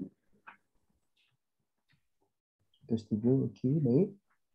Sampai ke 105, 106 tu lah. So macam apa tu, adakah yang apa tu Allah katakan dekat dalam ni yang sia-sia amalan tu hanyalah orang kafir ataupun orang Muslim pun ada juga macam tergolong lah dalam golongan yang paling rugi perbuatan dia. Ayat 105 tu ya. Yang di sebab apa tu, kalau ingkar macam kalau saya faham, kalau orang tu tahu dan dia apa tu tak buat ataupun melanggar apa yang surahan Allah tu pun dia ingkar juga kan. So macam itulah. Benda ni boleh berlaku. Saya tak bahas dalam, nanti kita akan bahas lebih dalam nanti next sesi ke apa, sebab kita boleh tengok tafsiran yang lebih mendalam. Tapi saya ada buat nota kecil kat sini, saya belajar dulu. Berkenaan dengan sia-sia, amalan ni dia orang kufur ke ataupun orang Islam, boleh jadi kadang-kadang dia boleh sia-siakan amalan ni dengan beberapa hal lah. Contohnya macam kadang-kadang ada orang yang macam misalnya mulut dia ataupun dia suka mengata, apa surah tu, Al-Humazah tu contoh. Al-Humazah berkenaan dengan boleh sia-sia daripada amalan kita disebabkan hal itu pun juga boleh berlaku. So banyak perkara yang boleh melibatkan perbuatan-perbuatan yang tidak sepatutnya kita lakukan, boleh juga mensia-siakan. Ada kulihat sebagai asas ataupun pasal utama, amalan yang kita lakukan, may ya'mal mithqala dzarratin khairan yarah wa may ya'mal mithqala dzarratin syarran yarah. Satu zarah ataupun satu partikel atom. Siapa yang belajar sains mungkin dia boleh bahas berapa besarkah partikel atom yang sangat-sangat kecil. So even sebesar itu pun, kalau itu kebaikan, Allah tidak akan sia-siakan. Tapi kalau itu keburukan, Allah tidak akan kurangi ataupun Allah tidak akan maksudnya macam orang anggap kalau dosa kecil je tak apa. Tak. Allah akan ambil. So nak kata benda kecil Allah akan kira, benda kecil kebaikan Allah akan kira, benda kecil keburukan Allah akan kira. So tak ada isu dari sudut kita boleh underestimate dulu. Lepas tu kadang-kadang ada orang buat kebaikan kecil-kecil, kita tak boleh kata kecil je tak ada apa ni, apalah artinya. Jangan underestimate benda tu. Dan jangan juga kita bermudah-mudah dengan dosa kecil. So ayat dalam surah Al-Qari'ah, Al-Zalzalah ada berkaitan dengan amal yang berkaitan dengan zarah ini. Dia membawa kepada kita untuk kita seimbangkan cara pandang kepada kebaikan dan keburukan. Seimbangkan supaya kita punya, bila kita buat kebaikan, kita tidak anggap ataupun kita tidak meremehkan kebaikan yang sedikit. Dalam masa yang sama, kita tidak juga meremehkan ataupun mengambil rendah keburukan yang kecil. So macam Allah sedang membaiki cara fikir kita, perkataan benda kecil tu ada kesan yang besar. Sama juga kalau dalam surah Luqman, Luqman beritahu kepada anaknya, ya bunayya innaha in takum mithqala habatin min khardalin fatakun fi sakhratin aw fi samawat. Dia cerita pasal berkenaan dengan kalaulah ada batu yang kecil, kalaulah ada benda-benda yang kecil pun, Allah SWT boleh nampak. Sebenarnya Luqman nak bagi tahu berkenaan dengan bagaimana cara pandang kita pada dosa, supaya kita ada perasaan takwa, ada rasa consciousness kat situ. So berkaitan dengan ni secara dalam ni nanti kita boleh bahas lebih dalam lepas ni. Tapi ala kulli hal, benda yang sia-sia boleh berlaku sama ada kita sama ada orang tu kafir ataupun orang tu Islam, tapi boleh juga benda tu berlaku. Benda tu boleh berlaku. Gitu. Kita tambah sedikit lah kot Idris kepada apa yang mereka sebut, tapi kita kena tengok lebih dalam juga sebenarnya. Sebab ada keadaan yang Allah sebut memang ada amal-amal orang Muslim dan mukmin terhapus. Sebagai contoh dalam surah Al-Hujurat, antah bata a'malukum, yang mana bagaimana boleh terhapus amalan mereka sebab sikap mereka dengan Nabi SAW. Jadi ayat ni kita mungkin kita tengok lebih dalam lah. Tetapi satu side yang kita dapati bahawasanya amalan-amalan jadi sia-sia, amalan jadi terhapus, benda tidak semata-mata berlaku kepada orang kafir lah. Satu side lagi yang kita dapat adalah mungkin, tapi kita kena tengok lebih dalam lah, kita kena tengok tafsir lebih dalam. Cuma setakat kita melihat dasar sahaja, dia jadi satu peringatan kepada kita tak boleh selesa. Kita jangan rasa macam aku mukmin, aku Muslim, so tak ada masalah, aku jahat macam mana pun Allah akan terima amalan aku. Sebab ada yang disebut amalan boleh jadi sia-sia bila mana kita riak. Kita riak pun boleh jadi sia-sia amalan kita. Jadi ini antara perkara yang merosakkan amalan. Tapi kita kena lihat lebih dalam lah untuk menjawab persoalan daripada Idris. Wallahualam. Okay. Clear ke Idris? Clear insyaAllah. Jazakallah saya. Okay, baik, tadi kita highlight lah apa persoalan 103 sampai 105 tadi kan? Baik. Saya tu je kan? Ada soalan lagi? Ada soalan lagi ke? Refleksi lah kalau tak ada. Saya ada pasal surah Kahfi kat. Tak, tapi soalan saya ni macam memerlukan jawapan yang panjang juga. So saya bagi dulu soalan. Maybe untuk next month. So tiap kali ni cabaran personal saya lah. Saya tiap kali saya baca Al-Kahfi ni macam dia macam cabaran untuk memahami apa kebijaksanaan di sebalik hikmah Allah ni. Yang satunya kisah Nabi Khidir membunuh anak kecil. Dia macam tiap kali saya baca kisah Nabi Khidir membunuh anak kecil, dia macam saya tanya-tanya, kenapa kalau Allah suruh Nabi Khidir bunuh anak kecil, daripada instead of Allah wahyukan Nabi Khidir bunuh budak kecil tu, kenapa Allah tak matikan budak kecil daripada kecil ke? So macam cabaran memahami hikmah di sebalik pembunuhan tu. Ini tu jawapan persoalan tu lebih memerlukan jawapan yang panjang, tapi saya expect untuk next month ke sebab masa dah lambat. Baik. Soalan tu memang takar, betul. Sebenarnya saya punya silibus tafsir saya lepas belajar benda tu lah. Belajar sampai 3 minggu, buka sampai 6 tafsir, bahas benda tu je. Sebab saya tengok kat macam video-video Nur Ma'arif kan, dia macam saya tak faham ke, dia macam tak sampai lah. Faham. So kita kena, nanti kita boleh bincang lah. InsyaAllah. Soalan yang baik. Bukan penelitian yang mendalam juga. Walaupun terima kasih Ali Imran, tapi kita boleh bahas hari ni. Kira nama Imran ni soalan macam tu lah Imran. Okey, ada beberapa soalan lagi ke ataupun refleksi tambahan?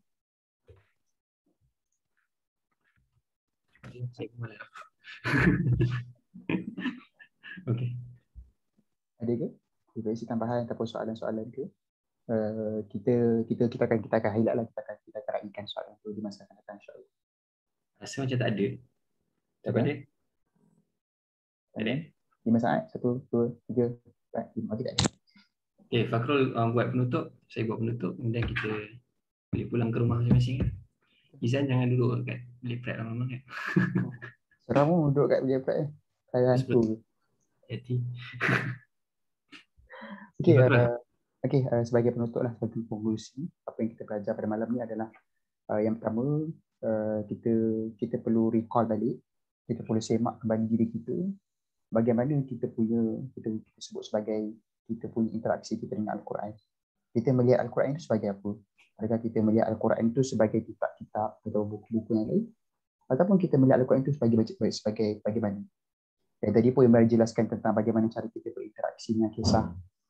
Jadi satu bentuk bantu untuk diri kita supaya kita ini sentiasa dapat meletakkan diri kita pada setiap babak yang diceritakan dalam Al-Quran. Kita jadi rasa hidup, kita jadi rasa menjiwai suatu kisah bila mana kita benar-benar memahami apa yang disebut sebagai Ibrun. Kita betul-betul meniti jambatan tersebut.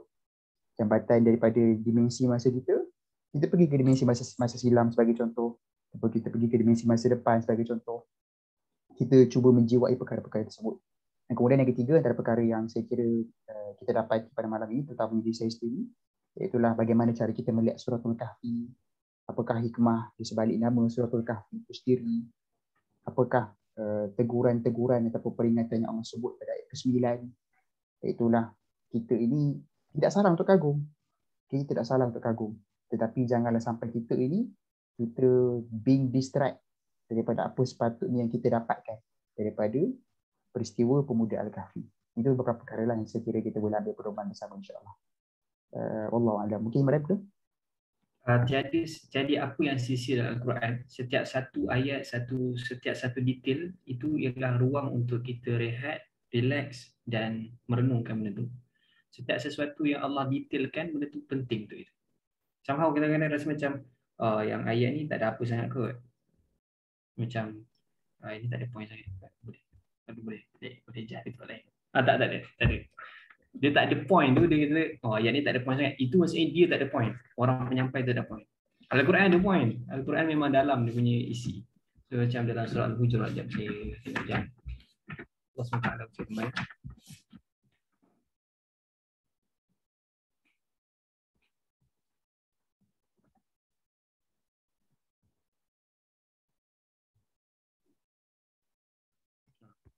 Ayat pertama, ayat kedua.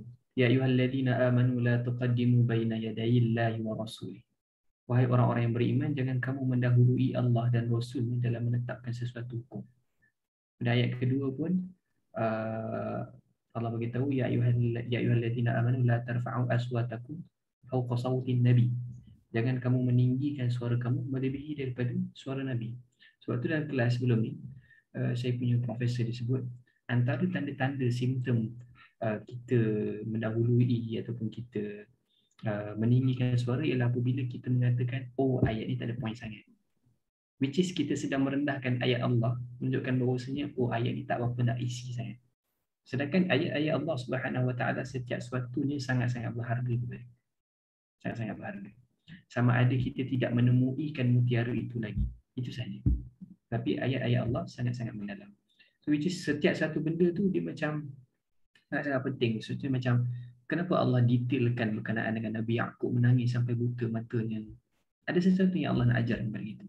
Bila Nabi Yaqub meluahkan perasaannya, ya asafa ala Yusuf sebagai contoh, dan ayat-ayat lain. So kita menunjukkan bahawasanya ada sisi-sisi yang kadang-kadang kita rasa macam yang ni macam tak ada apa sangat. No. Setiap sesuatu tu ada isi yang sangat-sangat besar. Cumanya kita sebagai manusia mungkin ke atas keterhadan yang kita ada, kita tidak tahu secara mendalam sangat, mungkinlah dan sebagainya. So itu sahaja. Kalau ada soalan, ya boleh. Tak ada masalah. Boleh. Kita ada grup sekali ke? Kita tak ada grup sekali ya? Kalau ada grup sekali, bolehlah kita bincang-bincang kan? Betul. Saya dah ada tapi tak include Ustaz lagi. Iya ke? Tapi tak sebab tak ada nombor kan dalam grup. Boleh lah. Kita share nombor sini Imran supaya diorang boleh invite kita kot. Aku tak nombor. Nanti kita bagi. Boleh. Sebab saya tak ingat nombor saya. Itulah manusia, dia ada kelemahan-kelemahan tersendiri. Setahun 2 kali tukar nombor. So macam tu lah. Imran ni dia ingat perkara-perkara besar. Perkara kecil kadang-kadang dia terlepas perhatian. Sebab kita besar, detail semua tu dia ingat. Okey, baik. Alright, itu je daripada saya. Terima kasih daripada Fakrul juga. Mohon maaf atas kekurangan. Apa-apa kita boleh bincang. So itu je lah sesi kita. Kita tuan sikit dengan Farah dan Surat Al-Asr.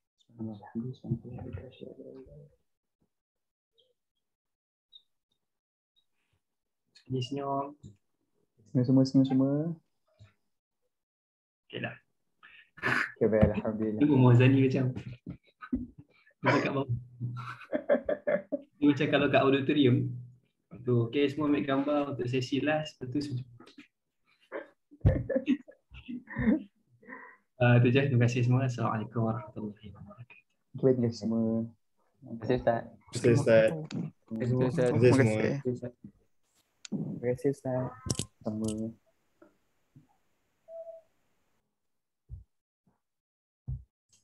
Imran ni recording.